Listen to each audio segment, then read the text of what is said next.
Somos o sindicato que representa os trabalhadores em segurança privada de Campinas e região. Nossa missão é assegurar os direitos da categoria, oferecer benefícios justos e promover condições de trabalho dignas e seguras, para quem dedica sua vida à proteção e cuidado de todos. Juntos, construímos uma categoria mais unida e valorizada. Sindivigilância Campinas, uma nova era de comunicação e serviços. Inovando sempre, o Sindivigilância apresenta o VigCast, seu novo canal de comunicação com a categoria. Um espaço voltado à valorização dos profissionais da segurança privada e à reflexão sobre suas lutas, conquistas e desafios.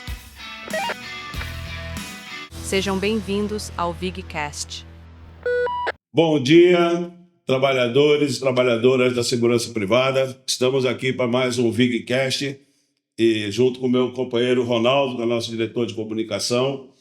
E temos a honra de receber hoje aqui o nosso convidado, o Dr. Marcos Bernardelli, tá? Que é nosso advogado já há bastante tempo. Quanto tempo mais? 23 anos por aí, né? Aproximadamente. Aproximadamente, que a gente está ficando velho de cabelo branco, né?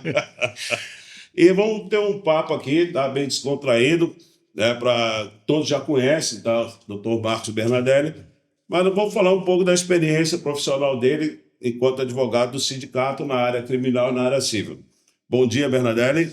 Bom dia, Geisio, presidente do sindicato dos vigilantes. Bom dia, Ronaldo. Em vossos nomes e pessoas, eu quero cumprimentar toda a diretoria do sindicato, mas em específico os associados, aqueles que realmente são os destinatários do nosso trabalho, da nossa representação. Estou, assim, muito contente de poder estar aqui nesses minutos para a gente trocar algumas figurinhas, até mesmo para aqueles que nunca precisaram, né, das nossas atividades profissionais lá do escritório, poder esclarecer, poder tirar dúvidas de como lá chegar quando necessário for. Ok. Bernardelli, eu gostaria que você falasse um pouco de você, da sua trajetória, tá? Que você também milita na área da política, né? Partidária, foi presidente da Câmara Municipal, né? Fala um pouco de você, da sua história. Eu inicio, Geisio, eu tinha 10 anos de idade lá em Vargem Grande do Sul, como estafeta. Sim. Lavava privada e varria o cartório. Eu fiquei até os 17 anos trabalhando no cartório lá na comarca e venho para cá quando termino o antigo colegial. Venho trabalhar no fórum aqui na 4ª Vara Civil, sou escrevente de sala, eu era um exímio datilógrafo. Sim. E permaneço até 83, período que eu concluí o curso do bacharelado em Direito e fui advogar. Sou advogado nesses 41 anos que se passaram, nunca interrompi minha inscrição na OAB. E aí é uma trajetória que eu reputo muito bem realizada. Não é aqui tecer comentários, elogios próprios, mas eu fiz uma carreira classista também na política da classe e depois, de 2012 para os dias atuais, eu me direcionei para a política partidária. Mas é um aprendizado em cada espaço que você passa. Eu chego a ser eleito lá em 93 como secretário-geral da OAB aqui em Campinas. Em 95, o mais novo presidente, com 33 anos de idade, eu fui eleito presidente. Eu costumo dizer que para ser presidente da OAB à época, precisava ter alguns requisitos. Ser filho da PUC. Da faculdade, pô. Faculdade. Torcer para a Ponte, para o Guarani. Eu ainda tinha uma queda para o Palmeiras, italiano, vindo de Vargem Grande, mas hoje sou ponte pretano. Tenho um familiar na área jurídica. Uhum. Meus pais, minha mãe é costureira até hoje, lá em Vargem Grande. Meu pai é falecido, mas era mecânico. E, evidentemente, ser sócio da Hípica. Eram os requisitos básicos. Até hoje eu não sou sócio da Hípica. Mas que é uma brincadeira que a gente tinha na época, mas com 7 anos de profissão, eu já estou encaminhado e sou presidente da maior subseção do país. Campinas ainda é a maior subseção do país da Ordem dos Advogados do Brasil. E nós fizemos um trabalho que, naquele momento que nós estávamos saindo do regime de exceção, nós fizemos um trabalho muito legal, que foi conscientizar os jovens advogados que estavam chegando e aqueles mais experientes que serviam, né, de espelho para que nós também nos posicionássemos, não só nas questões institucionais, que era ali uma queda de braço, com a mudança, com a chegada do novo regime democrático no país, mas também as questões classistas. E eu me tornei um bom representante classista. Entendi, como entendo até hoje, que quem tem que repreender, suspender, não digo isso nas esferas legais, civil, criminal, administrativa, mas nas questões éticas, é a própria instituição que foi forjada, criada e é reconhecida pela Constituição Federal. Aliás, é só a magistratura, o Ministério Público e a advocacia, que são reconhecidos no artigo 133 da Constituição, e isso nós levamos a ferro e fogo. E nesse período, eu fui forjando também um outro lado, que foi estar junto à representação popular. Eu deixo de ser presidente da OAB e vou ser presidente da Comissão da Assistência Judiciária no Estado todo, no primeiro mandato e no segundo mandato do presidente Durso. Eu viajei o Estado durante 6 anos, percorri à época quase 300 mil quilômetros. Eu e um motorista da OAB, no mesmo norte que a valorização e o reconhecimento do advogado da assistência. Porque o advogado da assistência ele era vinculado, como é até hoje, ao convênio, na época, com a Procuradoria para dar assistência à população hipossuficiente, ou seja, aquele que não tinha condições de pagar honorários, contratar um advogado privado. E esse advogado da assistência ele tinha a pecha de ser advogado de segunda categoria, porque advogava para pobre. Eu rondei todos esses rincões e dizia o seguinte: vocês fazem uma advocacia de excelência. Por que de excelência? Primeiro que você não escolheu o cliente, e nem o cliente te escolheu. Foram as instituições que colocaram vocês a prestar o serviço. Faça bem feito. Faça bem feito, que você vai ter a paga, que não é aquela paga que é o mínimo da tabela de honorários, mas o destinatário do serviço vai ser um propagandista do serviço bem feito.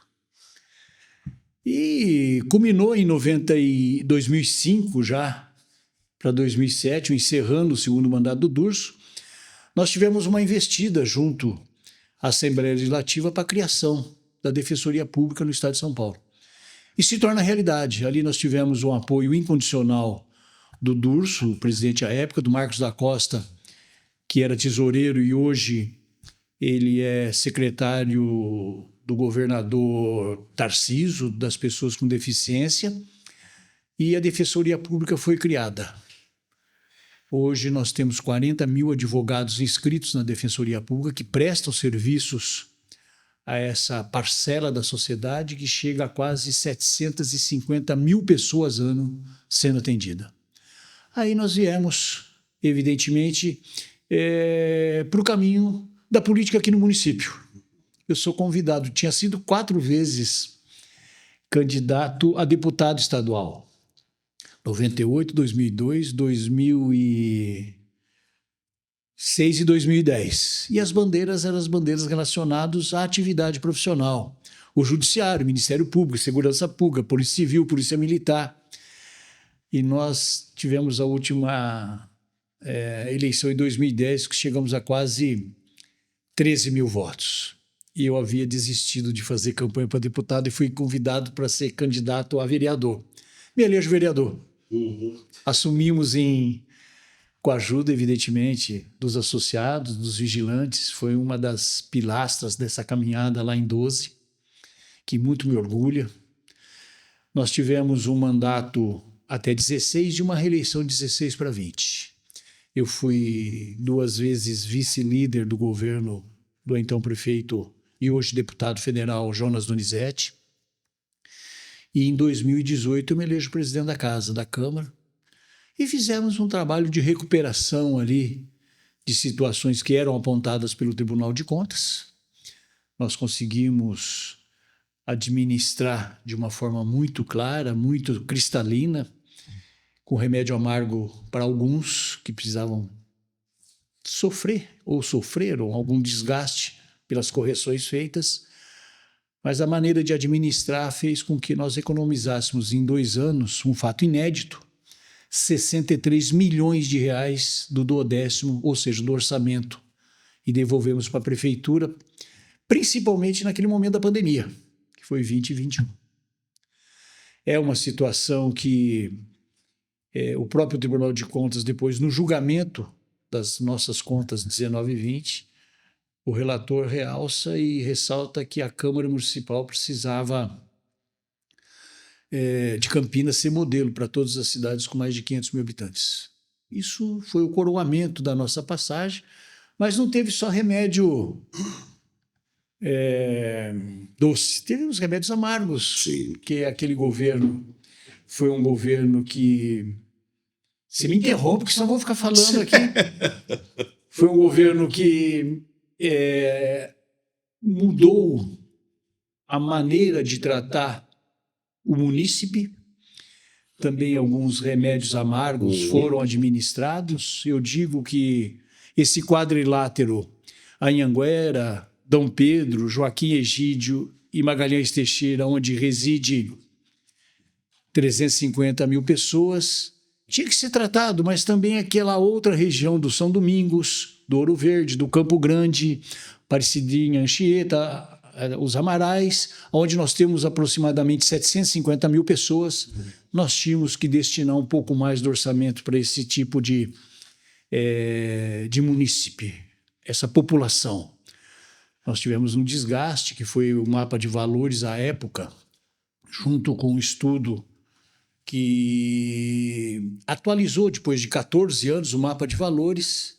Houve uma discussão muito grande que acabou por movimentar uma parcela da sociedade, mas essa parcela participou de um todo, que foi a questão de um reajuste no Imposto Predial Territorial Urbano, que é o IPTU. Naquele momento não se discutia o valor, porque todo mundo concordava com o valor, mas se discutia a forma do parcelamento. O governo instituiu 3 ou 5, não me lembro, vezes, ou 3 vezes, ou 3 anos, 30, 20, 10 e 10, e acabou sendo 30 e 10. Isso fez com que muitas pessoas que não entendem a premissa de que quem mora no subsolo, no térreo e no primeiro andar, isso é simbólico, o exemplo que eu estou dando, não precisa pagar o mesmo IPTU, o mesmo condomínio de quem mora no quadriplex, quintoplex, sextoplex. Socialmente falando, foi essa equação que nós fizemos. Eu lembro que até a brincadeira que você fez, né, com a questão do IPTU, aí que você associou, falou, vem cá, qual carro que você tem? Você lembra? Você paga tanto de PVA e reclama de pagar um pouquinho de IPTU. É porque, no fundo, ficaram 14 anos represados. E o governo tinha isso como proposta de administração. Não se discutia o valor da atualização. Tanto é que hoje, se você pegar o valor, atualização do imposto predial territorial urbano, ele ainda é 40%, 50% do valor real do imóvel. Entendeu? Mas foi uma discussão que, pelo menos, trouxe para a população. Maravilha. Mas foi, assim, muito legal essas 2 experiências, como vereador, como presidente da classe. Mas nós sempre estivemos todos os dias da manhã, nesses 41 dias da manhã, no escritório, com as portas abertas, recepcionando aquele quem nos paga, que aí é a assessoria que nós temos com várias instituições do município, mas também temos assessoria privada lá na... Maravilha. Nós temos algumas perguntas que o Ronaldo vai fazer depois. Eu só queria fazer uma intervenção aqui, depois eu vou voltar nos temas que são muito recorrentes na categoria. Bom, Bernadette, você está com a gente já deu 23, 24 anos, negócio assim. Em oportunidades aqui, tá, nesse podcast, entrevistei outras pessoas, e falei da questão dos anos 90, né? Como o Bernardelli veio, né, chegou, né? Os anos 90 para a categoria foi crucial, que era todo dia era greve, e naquela época o transporte de valor era agregado ao sindicato dos vigilantes, era um sindicato só, depois de 95 que houve desmembramento, né? E as greves nossas eram uma coisa de louco, tá? Lembro daquele episódio aqui no Arco do Rosário, que nós fomos parar o carro forte, aí vinha passando 2 policiais civis, os caras acharam que a gente ia assaltar, e o polícia meteu bala lá no peito do vigilante do Serginho. Graças a Deus ele não morreu. Um abraço, meu camarada, certo? Deve estar nos ouvindo, nos vendo aí, né? Tá? E a outra também, lá na empresa de transporte de valores, o pessoal pegou, sentou na frente do portão lá para não sair o carro forte, né? O nosso diretor lá com a bandeira do Brasil, o Bernardelli, rapaz, sai daí, rapaz, e o carro forte quase passou em cima de todo mundo, Ronaldo. Foi um negócio de louco, né? A gente deu passão por poucas e boas. Tudo isso era a cautela que a gente tinha, mas era a experiência da OAB. Era o nosso associado, ele estava também com aquela vontade Sim. de se manifestar, dar voz, porque ainda existia muita, mas muita divergência entre Sim. o patronal queria e o que nós pretendíamos. Nós só não poderíamos sair dessa disputa com vítimas, com pessoas lesionadas. Eu me recordo, na última grande paralisação que nós fizemos, nós começamos lá no Itatinga, Sim. as empresas de transporte de valores. Nós ficamos 5 horas na Santos Dumont, vocês lembram disso? Caminhamos, viemos até o Largo do Pará. No outro dia nós fomos recebidos, as coisas começaram a ser dialogadas. Tanto é que as paralisações, essas movimentações, a categoria nunca se furtou em comparecer. Sim. Vamos tratar deste assunto.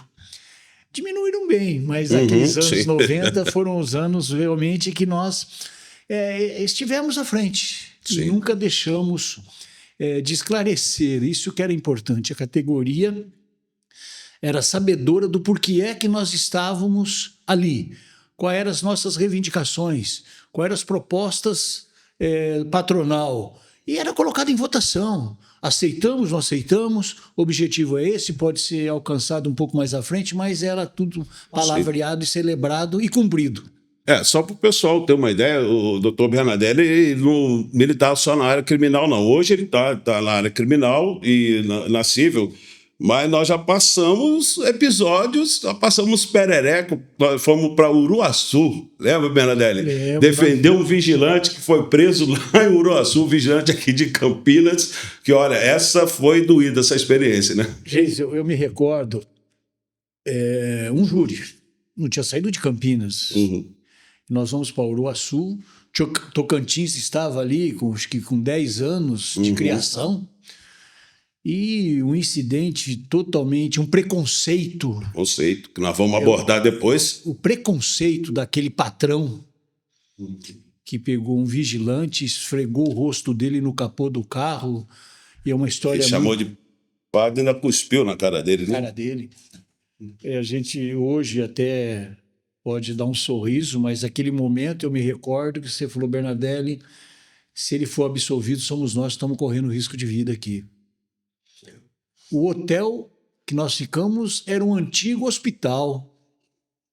Você se lembra disso? E o apenamento pelo Ministério Público era de mais de 35 anos. Sim. Ele foi condenado, sim, 12. a 12 anos, cumpriu ali o mínimo necessário, depois foi para domiciliar.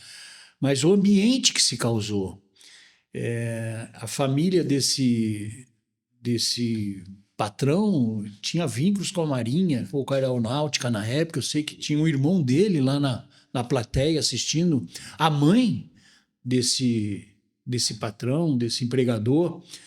E nós mostramos, e com as testemunhas ouvidas à época, que presenciaram, realmente foi uma legítima defesa. Hoje eu duvido que nosso vigilante seria condenado, Jason. Sim.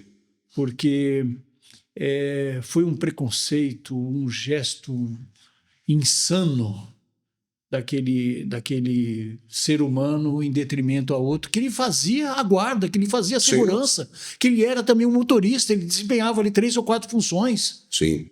E cada 15 dias ia para Essa fazenda lá. essa fazenda tal, e aconteceu essa infelicidade. É lógico, a gente não apoia, se pudesse fazer a segurança desarmada, seria a melhor coisa. Só para posicionar o pessoal, o que aconteceu com esse trabalhador, ele saiu daqui, ele era segurança pessoal, né, esse empresário, que era fazendeiro também, associado nosso. E ele foi levar esse empresário lá para essa fazenda, e num determinado momento lá de discussão, o patrão pegou, esfregou o rosto dele em cima do capô da caminhonete. Tá? Totalmente alcoolizado. Alcoolizado, tá? Esfregou, cuspiu na cara dele. Foi essa última expressão que custou a vida desse cara, porque o vigilante, no momento de ira, que ele estava sofrendo ali. Mas o mais interessante, ele matou o patrão. Ele sai, naquela época já tinha, eu acho que mototáxi lá na região, ele sai do ambiente, volta, vai para a fazenda, porque ele era responsável pela arma. Pela calibre 12. Ele pega a arma na fazenda, vem para um hotel onde eles estavam hospedados, ele vai dormir. Ele ia entregar, ele ia devolver a arma. Ele ia embora. Esse patrão, esse ser humano, chega esbravejando,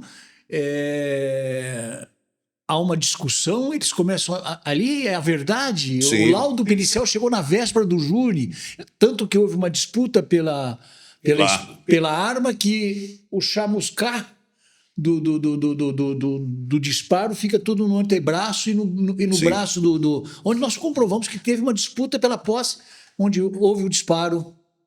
Mas antes teve 2 disparos de advertência, um inclusive pegou na porta do quarto. Mas se o empresário não tivesse ido ao encontro do vigilante, o vigilante ia vir embora e não ia acontecer nada. Para vocês verem como o poder financeiro ele influencia. Na hora que nós estávamos com o Bernadelli, eu falei, olha, Bernadelli, o negócio aqui fora tá feio. Começou a chegar a caminhonete dos funcionários da fazenda com facão, com espingarda. Não foi, Bernardo? Não foi uma coisa. Nós tivemos que pedir auxílio da polícia para poder sair. Onde foi isso, gente? Em Uruaçu, Goiás. Lá na divisa com Tocantins. Hoje é Tocantins já, né? Já é Tocantins. Já é Tocantins. Mas na época... Foi uma coisa de louco. Tocantins era um estado recém-criado na federação. Mas foi uma experiência, assim, muito gratificante. Nós realmente ficamos com receio. Imagino. Oxe, rapaz. Ficamos com receio. Tô com medo só de ouvir vocês falarem, pô. Mas lá estivemos, fizemos a defesa com toda a liberdade, não tivemos nenhum tipo de trava, nem pelo próprio representante do Ministério Público, nem pelo próprio magistrado, dentro de uma linha de conduta de trazer a verdade para aquela ocorrência. E, se não me falha a memória, a votação, eu devo estar lá no escritório, foi 4-3. Quase que ele sai absolvido. Porque, no fundo... Nossa, apertado, hein? Também eu estive com ele, conversando com ele semana passada, pediu para mandar um abraço para você, falei que a gente já está junto aqui, tá? Ele agradeceu bastante, ele voltou para o Rio de Janeiro. Hoje ele mora no Rio. Ele mora no Rio, e hoje ele dá aula, dá aula de percussão, que o rapaz ele é muito bom, tá? Na área de percussão, e está lá tocando a vida dele. Ele agradece muito o que foi feito na época por ele lá. Tá? Então... Ronaldo, eu vou passar para o Ronaldo, que ele vai... Doutor Bernadelli, seguindo essa linha desse exemplo que foi dado pelo Geiso e pelo senhor, quais tipos de problemas cíveis os vigilantes mais enfrentam e como vocês os ajudam? Vamos contar mais ou menos como é que inicia. A maioria das vezes, hoje não tanto, mas de anos para cá, o vigilante se socorre ao nosso departamento, ao nosso diretor jurídico aqui no sindicato, e dependendo da situação da demanda, esse associado ele é direcionado ou para a área de vínculo, ou a área, se tem que colaborar alguma coisa com dissídio, ou seja, a relação trabalhista é uma situação que nós temos outros profissionais com muita competência aqui. E para o nosso escritório são direcionadas as questões cíveis e as questões criminais. No cível abrange quase o todo. Vai de uma ação de cobrança, vai de uma ação de reparação de danos, de um abarroamento envolvendo os veículos, até nas questões mais agudas também de posse, as questões relacionadas ao direito de família, que aí abrange uma série de situações, que vai de uma ação de alimentos, que vai do próprio divórcio em si, que vai de uma guarda, o direito de visita. Então, tudo o que lá chega, 99% por aqui passa e é direcionado para o escritório. Nessa área de família é o que é mais comum, porque muitas vezes o casal, ao dissolver, ao fazer o distrato, né, porque o casamento nada mais é que um contrato, eles não sabem as consequências. E a gente prioriza, e é uma orientação lá no sindicato, que é a doutora Mariana, o doutor João Pedro, o próprio doutor Guilherme. A primeira preocupação é relacionado, se tiver filhos, os filhos. E principalmente se esses filhos forem menores, incapazes. Nós começamos a tratar da questão da visita, se a guarda ficar com a mãe, das questões relacionadas à pensão, o que é que um vigilante tem condições de suportar, porque aí é a criação, é a educação dessas crianças. E eles são o nosso público que nós vamos socorrer primeiro. Porque os dois marmanjos, eu costumo dizer, tanto o marido como a mulher, eles sabem que eles terão obrigações. E as obrigações principais são relacionadas aos filhos. Resolvida a questão dos filhos, que vem aí a guarda, com quem vai ficar, o direito de visita, se ficar com a mãe e com o pai, o direito alternado, ou a visita a guarda compartilhada, a pensão. Resolvido isso, aí nós vamos tratar de outras situações, que é se a mulher vai voltar ou não a usar o nome de solteira, que é um direito que ela tem, se porventura tem patrimônio, como é que nós vamos fazer a divisão desse patrimônio, a partilha desse patrimônio, mas tudo, quase tudo, tentando resolver de forma pacífica, consensual, porque se tiver filhos e menores, nós somos obrigados a comparecer no judiciário, na justiça, porque com a existência de filhos menores e dependentes, as cláusulas relacionadas a ele precisam passar sob o crivo do Ministério Público, para depois o juiz recepcionar, ouve as partes, mas já homologa. Quando é filhos maiores e o casal já pactuou e celebrou lá no escritório, nós vamos fazer direto esse divórcio num cartório de notas através de uma escritura pública. Mas é só uma intervenção. Bernardelli, o maior índice lá no escritório é realmente cível ou criminal? De uma maneira... Hoje eu posso dizer, Geiso, que o nosso associado ele é ciente, mas por orientação nossa mesmo, da categoria, da direção do sindicato, das questões relacionadas ao âmbito penal. Sim.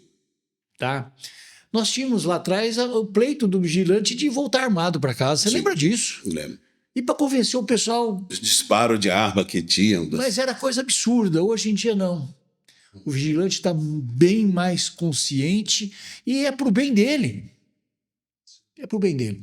Com certeza, as questões relacionadas à área civil e principalmente à área da família, inventários de vigilantes, todas estão. É a área civil com a maior demanda.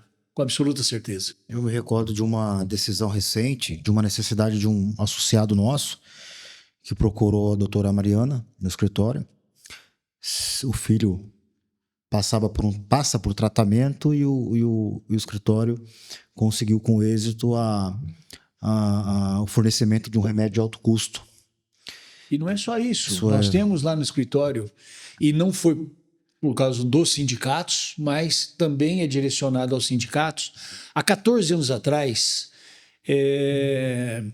eu, por uma leitura falar matutino é difícil, dos jornais, à época físico ainda, o governo do estado de São Paulo estava contemplando iria iniciar assim, o transporte ligado para as crianças com necessidades especiais. E eu tenho meu vínculo com várias instituições sociais, mas eu era diretor da Casa da Criança Paralítica. E eu comecei a estudar, porque o destino daquele equipamento público era para a criança que estava vinculada à rede estadual de ensino. Quer dizer, porta a porta, escola, casa, casa, escola. E com esse estudo, é lógico que eu me socorri de pessoas também da área, nós chegamos à conclusão que se existia a Casa da Criança Paralítica, se existiam as unidades da PAI, que eram 2 à época, inclusive uma lá no Tatinga, outra ali no Parque Itália, o SEI, que era na Dr. Quirino, a ADACAMP ali no Parque Itália também, a Pestalozzi. Se essas instituições existem, é porque o Estado não tem. Eu não vou dizer que falha, mas ele não tem essa prestação de serviço, contrata, faz convênios com essas instituições. Então, já que ele faz o convênio de saúde, de educação, ele tem que dar o transporte também, porta a porta. Sim. Ficamos 1 ano nessa labuta para convencer os diretores das instituições que o direito não era pessoal dos diretores, não era da instituição, nem do pai, nem do avô, nem do tutor, do curador, daquele menor incapaz. O direito era dele. Nós começamos a acionar o judiciário. Hoje são mais de 800 crianças que foram contempladas com o transporte ligado. Dentre essas crianças, filhos de associados de todos os sindicatos que nós damos assessoria. Porque nós alardeamos isso para as diretorias, ou é filho, ou é sobrinho, ou é neto, ou é um vizinho. Campinas hoje tem esse trabalho que é realizado com excelência. Ele perdura já desde 2013, que foram as primeiras liminares, até os dias de hoje. Existe, assim, uma aceitação muito grande. É um trabalho de excelência. Tem uma perua, dependendo do grau do autismo da criança, ela é antissocial, 100%. Então, ela tem ali um cuidador, tem um motorista e a perua é só para ela. Ela vai para a instituição, terminou, ela volta para casa. Eu estou lutando por isso também agora. Eu acho que esse equipamento público, e só está aqui em Campinas, atendendo essa gama, em virtude das liminares. Porque nós temos, se não me engano, 5, 6 ou 7 regiões metropolitanas no estado de São Paulo, e nenhuma delas abraçou a causa como nós abraçamos, de levar não para a escola pública já estava contemplada pelo governo, nós somos e trouxemos para as entidades sociais. Não foi fácil o convencimento, eu dou razão à época para eles. Sim. Vai perder um convênio que na realidade já está... Não, o direito é da criança. Isso é para o trabalhador, tá, o vigilante, tá? Entender, essa é muito boa essa sua explicação, porque o sindicato não atua tão somente na área trabalhista. Não. Né? Então, temos a área criminal, que o doutor Bernardelli faz, e essa questão cívica é uma questão humanitária. Social, né? Social, questão social. Essa questão que o diretor Ronaldo apresenta, Geisio, ela é um exemplo, mas tem o caso de pais de vigilantes com relação não só ao remédio de alto custo, internação. Questão também relacionada ao fornecimento. Hoje não é mais necessidade em juízo, mas até fraudão. Sim. Tudo isso acopla, porque não é relacionado só à pessoa do associado, do vigilante. Ela permeia também o circuito de amizades e de parentesco dele. Olha, a gente vai conversando aqui, a gente vai relembrando, né? Eu acho que é muito baixo, está beirando já os 30 anos a gente junto, Bernardo, nós estamos ficando velhos. Eu lembro uma vez que você estava fazendo um júri lá fora e pediu para a doutora Deise, que tinha acompanhar um vigilante aqui no São Bernardo, ela falou, Geise, vamos lá. Eu falei, vamos embora, que ela ficou meio receosa. E nós chegamos lá, eu olhei e falei, doutora, tem alguma coisa errada aqui. Eu falei, por quê? Ela, por quê? Eu falei, por que todos os presos estão de braço cruzado, andando para lá e para cá? Eu olhei e falei, não, tchau, e os caras... Realmente eles tinham cerrado o cadeado, iam fugir. Eu falei, vamos sair daqui primeiro. As coisas que a gente pegava antigamente, que não era mole, né? É uma outra situação na área criminal que, qual é hoje? Ou qual foi a última movimentação que a gente possa assim, aqui classificar, de detentos em presídios. É que começaram a entender que tem o direito humano preso, ele tem que cumprir a pena dele, mas ele tem que ter dignidade até no cumprimento da pena. Sim, sim. E é isso que tem sido feito. Sim. Cumpre, pagou, volta para casa, vai tomar conta da vida dele. Mas naquele momento ali a coisa era... Era complicado. Não, ali era Claro. complicado. Bernardelli, o que fazer se um vigilante for processado ou precisar acionar a justiça por questões cíveis, com dívidas ou danos? Olha, é aquilo que nós já norteamos aqui. No cívil, se ele for o autor, o sujeito ativo, ele vem aqui no sindicato ou faça o contato que está no nosso site e o diretor jurídico fará o encaminhamento. Nós marcamos o horário lá no sindicato e ele é atendido ali, toda a orientação para que conduza a documentação para que a ação que viermos a propor em nome dele, representando ele e acompanhando ele, seja bem feita, bem documentada, para que o futuro possamos ter o ganho de causa. Essa situação dele ser o autor, o sujeito ativo da ação. Pode ser que ele seja o requerido, o demandado. Na maioria das vezes, ou na maciça maioria, ele recebe a visita de um oficial de justiça. O que a gente orienta é que, recebendo a visita de um oficial de justiça, não precisa ter desespero, porque sempre tem um prazo, depois da juntada daquele mandado dentro do processo, para fazer a defesa. Mas, se possível, no mesmo dia ou no dia seguinte, fazer o contato pelo telefone aqui com o sindicato. Nós já fazemos o agendamento para o dia seguinte, ou mais tardar em 72 horas, para que esse associado lá compareça, a gente faça uma análise do procedimento, ver o que ele tem de documentos para contrapor aquele pleito daquele sujeito ativo que está acionando num pleito. E nós vamos fazer a defesa, nós vamos acompanhar em audiências, se entendermos que em primeiro grau, em Campinas, nós perdemos o processo, pode acontecer, qual é o mecanismo, a maneira de recorrer para o Tribunal de Justiça, ou seja, é feito um acompanhamento da chegada até o término do processo. E sempre com aquela postura, olha, realmente aqui nós temos esse caminho a seguir.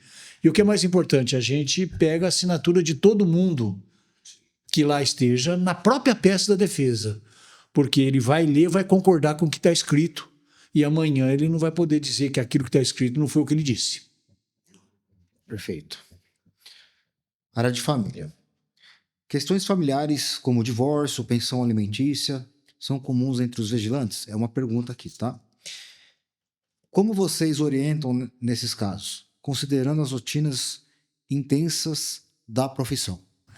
Então, eu fiz uma pequena abordagem aqui no início, mas a triagem é exatamente essa. Há a dissolução de fato desse casamento. Isso acaba gerando direitos e obrigações.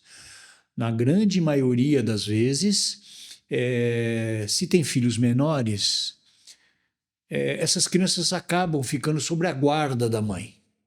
É muita responsabilidade, mas fica com a mãe. Daí deriva a obrigação do pai. Ele tem o direito de visitá-los.